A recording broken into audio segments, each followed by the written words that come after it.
morning. My name is Bill Peard, and welcome to Capitol Preview. My guest today is Senator Jake Chapman, Republican from Adel. Senator, glad you're able to join us this morning. Thank you. It's my pleasure, Bill. Senator, I know that you have introduced legislation at the State House this year called the Iowa Trust Act. Can you tell me a little bit about the Trust Act and what it does? Sure. And You what bet. hope that it does? This is a piece of legislation that Senator Anderson from Sioux City and myself that introduced last year. We introduced it again this year. The basic premise is we need to rein in government spending. The 2 years I've been in the Senate, we've grown our expenditures by 7% annually, so 14% over the last 2 years. And I started to wonder, how are household incomes doing in this state? Well, historically, household incomes are growing by 3.5% to 3.8%. So the Iowa Trust Act takes our spending limitation, which is a 99% spending limitation, and I think it's important that people understand it's 99% of all available money, not 99% of revenue. Mm-hmm. So all of our savings accounts, our retirement, that's the way you ought to look at it. Mm-hmm. And it requires us to start looking at household incomes. I believe that we work for the people of Iowa. They are our employer, and we should not be growing government at a faster rate than what their household incomes are growing. I think that just makes sense.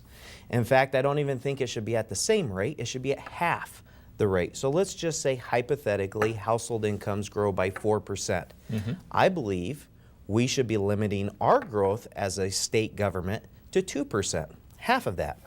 Well, when you do that, you have ending fund balances. You have money left over at the end of the year. And so the question is, what do you do with that money? Mm-hmm. And our bill addresses a couple of priorities, in my opinion. One of them is road infrastructure. So we take 1% of all the revenue and we apply it to secondary roads. The other thing we do is we take all other money and we apply it equally across all income tax brackets. So we have 9 income tax brackets in the state of Iowa. You might be at 8.98%. Well, there might be $100 million, $200 million left over at the end of the year. We would apply that equally across all tax brackets. So your 8.98% may be lowered to 7.98% or maybe even lower. Hypothetically, the Legislative Service Agency, who looks at these type of bills, they projected that over the next 5 years, we would give back $350 million to hardworking Iowans through income tax reduction. And so that's really what the bill does. Mm-hmm. It reins in government spending, restricts our growth, our ability to grow as a government, and then prioritizes our secondary road system and gives money back through income tax. You know, over time, if we followed this bill, we would eventually eliminate income tax, which is a goal of mine, has been a goal of mine, mm-hmm. and I think it takes a responsible approach by, again, restricting growth and over time eliminating income tax. Excellent. So Senator, in keeping with that conversation of taxes, what about the gas tax? Where do you stand on that issue? I know that's another hot potato up there this year. So there's been a lot of discussion about the gas tax, and I have to tell you there's a lot of different ideas as to how we fund our infrastructure. I think it's without question that we need to do something for our infrastructure needs in this state. That's what keeps us competitive in the ag economy with other countries like South America, is our infrastructure. With that being said, over the last 4 years, our budget has increased over $1 billion. And so I hear from a lot of constituents who say, you've increased the budget by over $1 billion. What are you doing with my hard-earned tax dollars? Mm-hmm. And it is difficult to go back to them and say, we need to increase taxes. And I'm not for that plan. I'm not for increasing the gas tax. I've put forth a plan that actually puts more money into our secondary roads and bridges than what a gas tax would. Mm-hmm. There's a number of problems with the gas tax. One, it's a tax that has diminishing return. You, as the federal government continues to require vehicles to be more fuel efficient, we see less tax dollars coming into the secondary road fund. And certainly there's an issue with the formula, in my opinion. When you pay gas tax, it goes into a formula and is dispersed throughout primary roads, secondary roads. And what we're hearing is most of the issues we're seeing is out in rural Iowa on secondary roads and bridges. So it doesn't make sense that we're going to take most of that 10-cent gas tax and apply it to areas that really is not the major problem right now. So there's a formula problem as well. It's also a regressive tax. So I believe there are plans out there right now.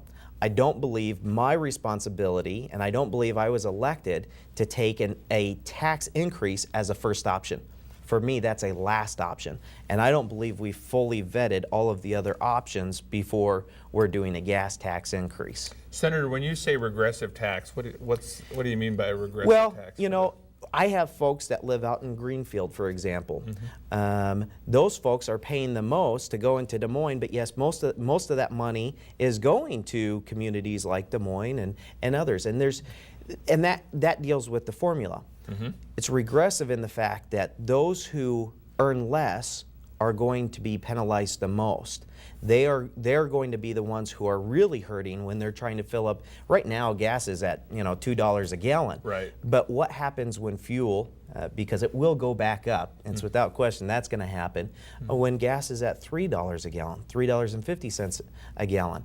That makes it very difficult for low-income folks to be able to get to work, to get their kids to child care so they can go to work. Sure. It makes it more difficult for them. Yep. So again, I think we have to look at all the options, and the reality is we have to take a long-term approach to infrastructure funding.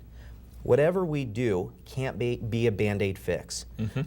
We continue to kick the can down the road. We need to have a system that is sustainable in the long run as well.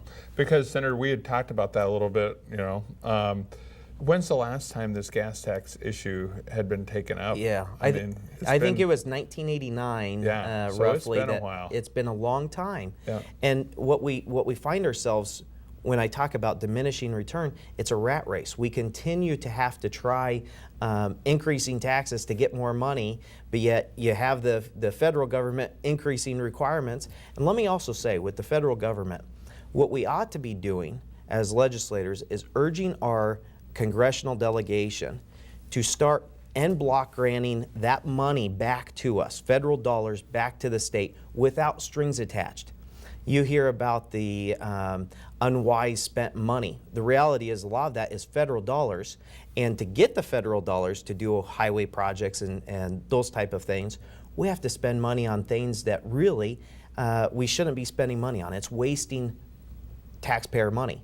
And so if we could get the federal government to block grant this money back to the state so we can appropriate it correctly without having to do silly projects, frankly, we would have more money to be able to fix the roads and bridges in rural Iowa.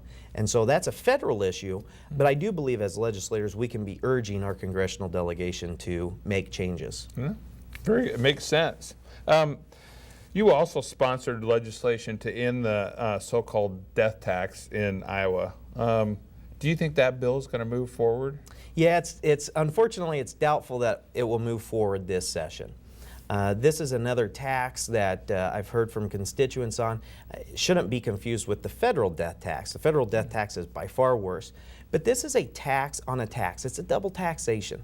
And truly, the death tax, in my opinion, has caused more small businesses to be sold out to large business, has caused more family farms to be sold out, because the reality is that land gets valued. If you don't have the cash to pay the tax, what happens? You have to sell the family farm. And I do realize that the Iowa death tax has a lot of loopholes in it, a lot of different exemptions. But that's an indicator to me that past legislators have recognized there's a lot of problems with this kind of tax. Right. So maybe it's time for us to take a hard look. And even though I know it won't move forward, sometimes you have to put forth bills to start a conversation. Absolutely. And take the long-term approach. And hopefully over the next year or two, it will become a topic of discussion and we can bury the death tax once and for all, no point intended. So So the death tax is the inheritance tax they It talk is. about. It's just a different name for. Sure. Just give me one quick example of what you were talking about. You bet. Say, for instance, in a farm, the primary person passes away, they leave that to Sure. their kids. I the think next a generation. great example, one that we've seen a lot happen, is small business that's manufacturing. Typically, they have large inventory. So let's say that the owner passes away and he wants to give it to his nephew. Mm-hmm. Well, what happens is they assess all the valuation of that company, and they will come down and they will say, this is what you owe. Well, again, if you don't have the money in the bank to pay for that assessed value of your inventory, Mm-hmm. you have no option but to liquidate or to sell out. And unfortunately, I think it's causing a lot of small businesses to not be able to continue through the family line, or the century-old farm being able to be passed on from generation to generation. I will say though, folks are getting smarter with being able to put things in trust, and there are ways around it. And but again, that indicates to me this is a tax that It's a problem. it's a problem. Absolutely. Yep. All right.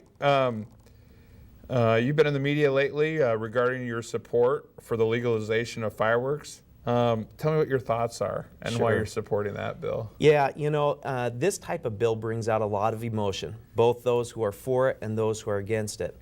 And as a legislator, it's my responsibility to take the emotion out and look at the facts.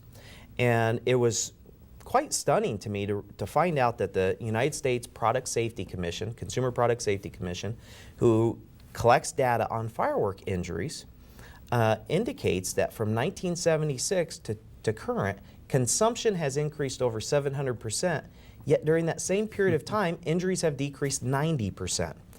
I do believe the reason for that is there's a federal prohibition on M80s, cherry bombs. You wouldn't know anything about that, No, right? absolutely not, Senator. Right. But my parents, when they were growing up, would have known what an M80 and cherry bomb. That's been federally prohibited for years now. Yep. And these fireworks go through rigorous safety standard testing in laboratories before they can ever go on the market. So they're making them much safer. There is associated risk. Just as there's associated risk with riding a bicycle or putting up Christmas lights, putting up Christmas decorations was more deadly last year than shooting off fireworks. Yep. And so it's a freedom that Iowans don't have right now that hopefully they'll have next year. Senator, we're kind of wrapping up our time here, but I'd be remiss if I did not mention your article in last Sunday's Des Moines Register about you being the youngest serving senator in the legislature. What's that feel like down there? Well, it's a tremendous responsibility and privilege and honor for me to be able to serve Iowans at such a young age. I do believe I bring some different perspectives to the Senate chamber, representing some of the younger folks as well, but it's a tremendous responsibility, and I truly enjoy being able to serve Iowans each and every day. Yep. Thank you, Senator. Thank you. For being here this morning.